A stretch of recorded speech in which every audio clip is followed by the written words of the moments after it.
Episode kedua, pertemuan yang tidak disangka. Rutin Nadia sebagai cleaner lady di pejabat swasta itu berjalan tenang. Dia invisible atau halimunan di mata staf pejabat itu. Tiada siapa peduli, tiada siapa bertanya. Nadia bahagia begitu, karena kesunyian itu memberinya ruang untuk fokus bekerja tanpa gangguan. Setiap pagi dia menyapu lantai, mengelap meja, dan membuang sampah. Tiada sesiapa di situ tahu bahwa dia sebenarnya seorang graduan college community. Bagi mereka, Nadia hanyalah seorang cleaner lady sama seperti pekerja asing lain di situ. Suatu hari, ketika Nadia sedang membuang sampah di pejabat ketua pengarah, dia bertembung dengan seorang wanita muda, yaitu pembantu pribadi Pak Pengarah. Wanita itu menegurnya dengan senyuman.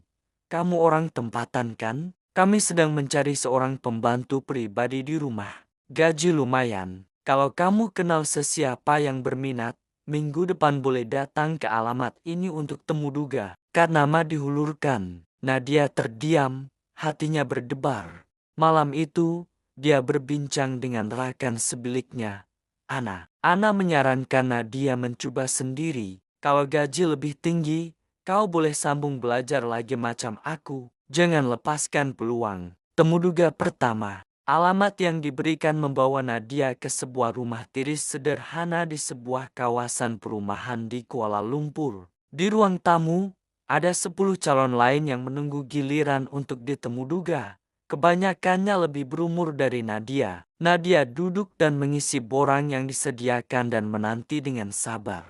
Apabila tiba gilirannya, dia dipanggil masuk ke sebuah bilik kecil yang kelihatan seperti pejabat. Seorang lelaki dan seorang wanita pertengahan umur sedang duduk di meja, meneliti borang pribadi Nadia. "Oh, awak baru 24 tahun dan seorang graduan. Adakah awak sadar posisi ini ialah pembantu rumah pribadi?" Nadia menjawab jujur, "Ya, saya tahu. Saya tidak kisah karena selama ini pun saya sudah biasa bekerja sebagai cleaner pejabat. Saya tidak memilih pekerjaan karena sukar mendapat pekerjaan yang sesuai dengan kelulusan saya." Selepas beberapa menit, lelaki itu berkata, "Baiklah, Cik Nadia, kami akan hubungi awak jika terpilih."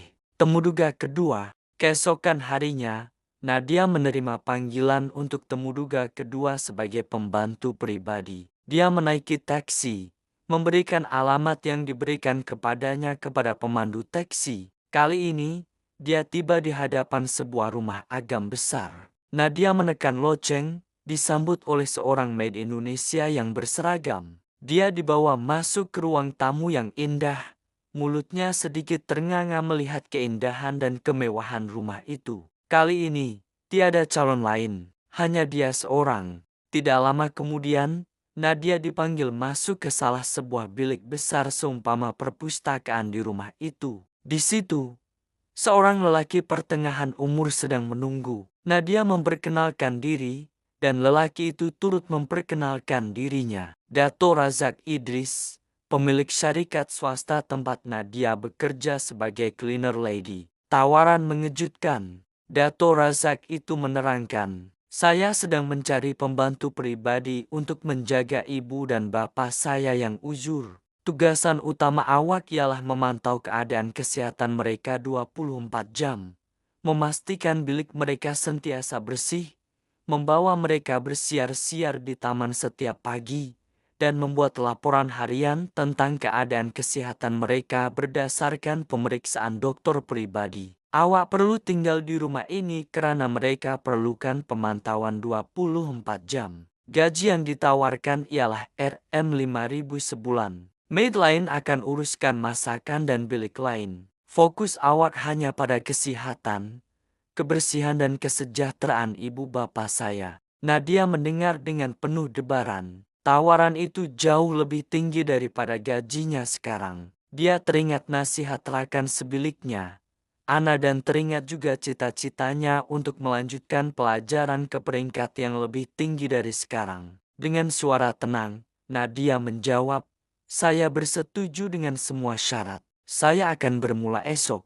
Malam itu, Nadia berkemas di bilik sewanya. Dia memandang rakan sebiliknya dengan senyuman penuh harapan. Esok, rutin barunya akan bermula di rumah agam itu. Sebuah dunia yang asing, tetapi mungkin menjadi pintu rezeki dan perubahan besar dalam hidupnya. Dia membentangkan pakaian uniform yang diberikan kepadanya di atas katil menandakan dia merupakan pekerja di dalam rumah mewah itu. Suara pertengkaran di rumah agam. Nadia kini sudah setahun bekerja di rumah agam itu. Dia diberikan sebuah bilik maid sederhana berdekatan dengan bilik ibu bapa Dato Razak yang uzur. Rutin hariannya jelas. Memastikan diri dan bilik mereka sentiasa bersih. Menemani mereka makan dan bersiar-siar di taman setiap pagi dan petang.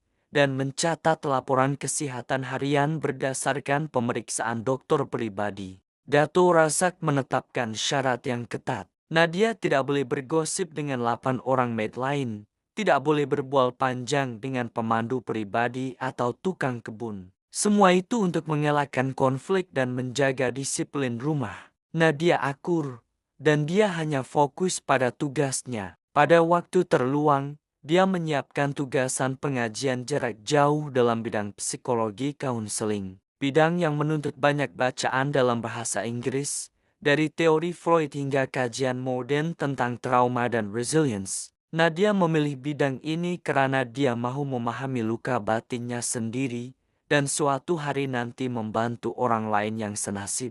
Gaji Rm 5.000 sebulan diterima tepat pada waktunya. Nadia berbelanja dengan cermat, menyimpan sebahagian besar uangnya. Hari cutinya hanya sekali sebulan, dan dia tidak pernah gunakan untuk bershopping. Sebaliknya, dia melawat rekan baiknya, berkongsi kisah hidup masing-masing, belajar sedikit ilmu keuangan yang dikongsi oleh rekan baiknya itu dan kembali ke rumah agam dengan hati yang sedikit terubat.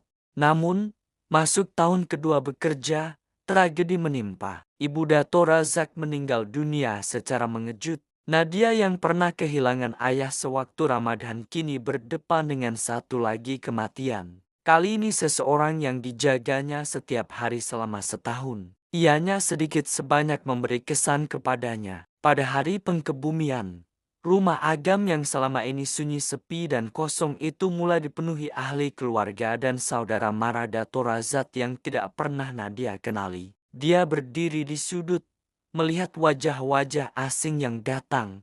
Sedangkan selama ini rumah besar itu begitu sunyi. Dato Razak yang berumur 66 tahun itu sudah lama bercerai dan sibuk dengan kerjanya di pejabat. Anak-anaknya pula tidak pernah muncul, sehingga hari pengkebumian barulah Nadia melihat mereka. 3 orang anak dewasa, masing-masing dengan aura dingin dan berjauhan. Beberapa hari selepas pengkebumian, Nadia terdengar suara pertengkaran dari bilik pejabat rumah itu. Suara lantang seorang lelaki muda, anak sulung Dato Razak bergema, "Ayah kena buat wasiat sekarang. Rumah ini, harta-harta lain, perniagaan semua patut jadi milik saya. Jangan tunggu lagi." Dato Razak membalas dengan suara tegas, namun bergetar karena marah. "Ini bukan cara. Harta ini bukan untuk kamu seorang. Ada tanggung jawab, ada amanah. Jangan pikir semua boleh kamu bolot. Jangan tamak."